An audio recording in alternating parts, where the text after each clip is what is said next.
বিজেপির প্রশাসনিক ভবন ঘেরাও আন্দোলনে মালদায় তুলকালাম পরিস্থিতি। পুলিশের প্রথম ব্যারিকেড ভাঙল আন্দোলনকারীরা, যদিও বাধাপ্রাপ্ত হয় দ্বিতীয় ব্যারিকেডে। তাই দ্বিতীয় ব্যারিকেড ভাঙার চেষ্টা চালাচ্ছে আন্দোলনকারীরা। গোটা পরিস্থিতি নিয়ন্ত্রণে আনার চেষ্টা চালাচ্ছে বিশাল পুলিশ বাহিনী।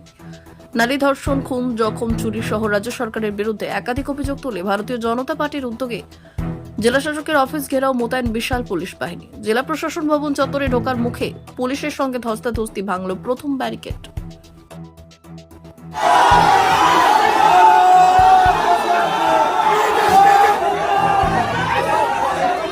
তরুণীর তার মৃত্যু তার হচ্ছে ভুট্টার ক্ষেত্রে যে রক্তাক্ত অবস্থায় কি করবেন?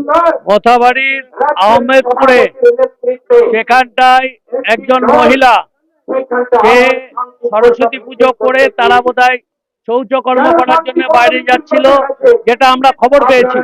তখন কিছু দুষ্কৃতী তাদের তুলে নিয়ে গিয়ে গণধর্ষণ করে তাকে হত্যা করেছে।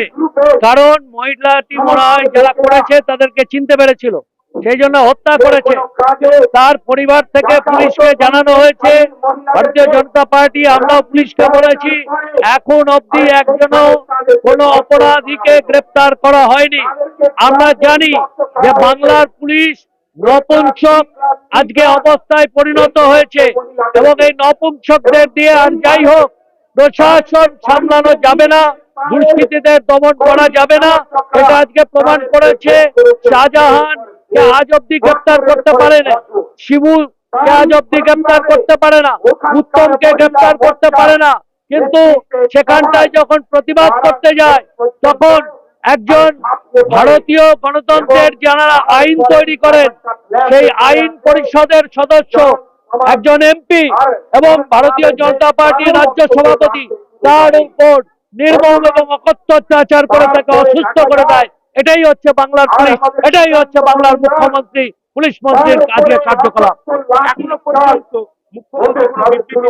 মুখ্যমন্ত্রী কোনো বিষয়ে কোনো বিবৃতি দেবেন না।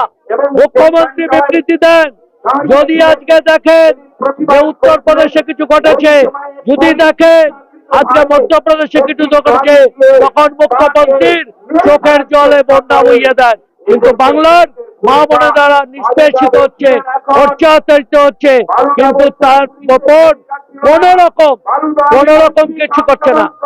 কোনো রাজনৈতিক ব্যাপার আছে হ্যাঁ, রাজনৈতিক কোনো ব্যাপার আছে মোতাবাড়ির ঘটনায় আমরা আশা করছি ওখানে একটি রাজনৈতিক কারণ, ওখানটায় যে পঞ্চায়েত ভারতীয় জনতা পার্টির, সেই জন্য ওখানটা একটা ডিস্টার্ব ক্রিয়েট করার জন্য এই ঘটনা ঘটিয়েছে। পুলিশের ভূমিকা নির্বাক এবং নিশ্চিহ্ন। পুলিশ আজকে একেবারে নপুংসকে পরিণত হয়েছে।